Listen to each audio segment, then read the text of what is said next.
Thank you, Madam Speaker.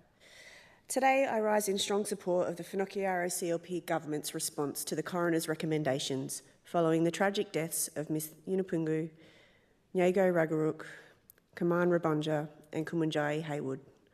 These losses and the harrowing circumstances around them are a sombre call for us all to act with urgency and compassion.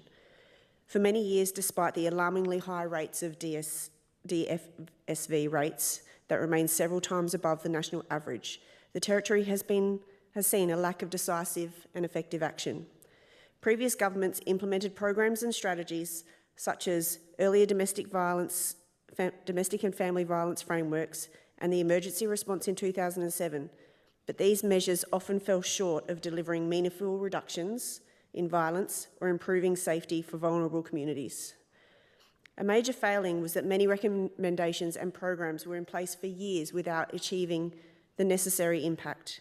For example, the earlier DFSV strategies, although well-intentioned, did not prevent the steady rise in domestic violence assaults over the last 8 years, as we have seen under successive administrations. Vulnerable populations, particularly Aboriginal women and children, were left at disproportionate risk due to inadequate funding, inconsistent implementation, and failure to address the root causes of violence comprehensively. The status quo of previous attempts was simply unacceptable, as it left families and communities exposed to the ongoing cycles of violence. The Department of Children and Families, under the very capable leadership of our Minister for the Prevention of Domestic Violence, is directing the Territory's response. As the lead agency, DCF is ensuring a coordinated whole-of-government approach to combating domestic, family and sexual violence, a scourge in our communities that demands no less than our full attention.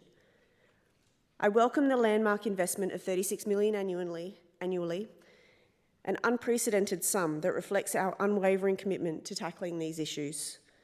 This funding empowers us to intervene earlier, to support affected families and individuals, to hold offenders to account, and to dig deep to address the underlying causes and issues surrounding the violence. Madam Speaker, it is concerning to all of us that despite existing programs and good intentions, domestic violence assaults have increased over the last 8 years. As the Minister for the Prevention of Domestic Violence has said, we cannot keep doing the same thing and expect a different outcome. This government is listening. It's listening to families, it's listening to community leaders, advocacy groups, frontline workers and experts. It is through this extensive consultation that we found that 24 of the 35 recommendations were already in place. But crucially, we acknowledge that not all of these measures have delivered the results they desperately need. This is why the government is developing the DFSV Prevention and Response Roadmap, a bold and strategic shift, informed by lived experience and data, to map a new path forward for safety in our Territory.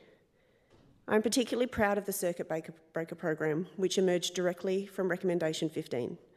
By prioritising early intervention for at-risk youth involving families, this initiative has already supported 94 children and their families, providing integrated intensive assistance across health, education and social services.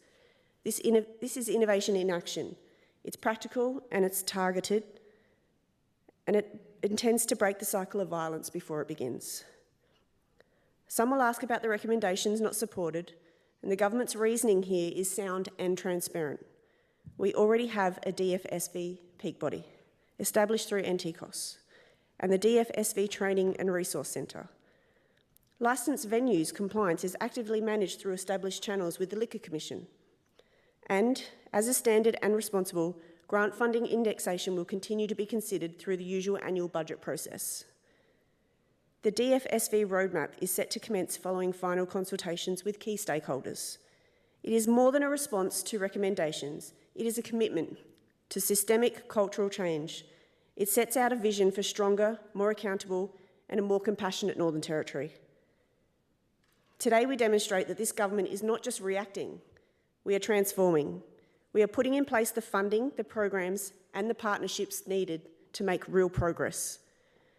We honour those whose lives were lost, but not just with words, with action that aims to make our communities safer and more hopeful for all.